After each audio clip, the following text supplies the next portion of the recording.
Last week, more than 5 million vehicles were recalled for faulty airbags, and the corporate media didn't bother telling you about this. No surprise here, right? You know, what's more important is, you know, what are the Kardashians wearing to the latest awards ceremonies? That's kind of the state of modern journalism. Right, and of course, you know, gotta talk nonstop about the impeachment hearings, and yet here we are, more than 5 million vehicles just in the United States, a couple million more outside the United States, recalled last week for faulty airbags that will not work if you get into an accident. 5 million of these cars are on the road right now today, and nobody has mentioned this. Okay, here again, let's talk about the state of American journalism, okay? Just finish the Greenwald story. Greenwald went into areas of talking about the bigger problem of sustainable economics in South America. That's really where he's headed with this whole investigative journalism.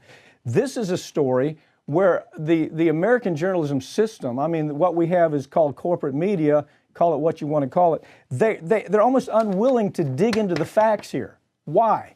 Okay, well, let me give you the why. The whys. The whys are Honda. The whys are Kia. The whys are Fiat Chrysler. The whys are the advertisements that flow from those stories.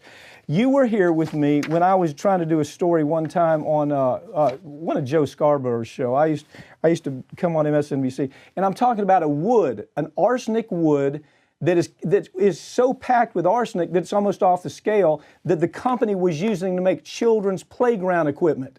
So I do the story. Facts are there. It's very clear. Phil Griffin, from the very top, is upset because the advertiser called him and said, I had to go on the air and apologize. No, well, you know how that reacts. I wasn't going to apologize about anything. This is another part of the problem. The problem is if an advertiser is spending $1 gazillion with corporate media, they won't do a story like this. This is a serious story, isn't it? Right, and right now, even the few independent stories about this are talking about, yes, the 5 million cars, yes, it's two separate issues, about half and half. One of them is a Takata airbag where the inflator does not work. The other one, they're saying, oh, well, it's some kind of an electrical glitch. There's no buffer, they say, in the electronics of the car, so come in, we'll fix it. But no, that's the problem. The other problem is, why aren't we having investigative reporters getting these documents from the companies, reporting on it, telling us how many pennies they saved by cutting these corners? Nothing happens without a lawsuit nowadays. Right. Unless you take them to court and you look at the documents where there's skullduggery at its very worst. It's creepy skullduggery and corruption. Media doesn't do it anymore. They didn't do it on opioids until we brought the case there. They didn't do it on human trafficking until, they're just now starting. We brought the case there.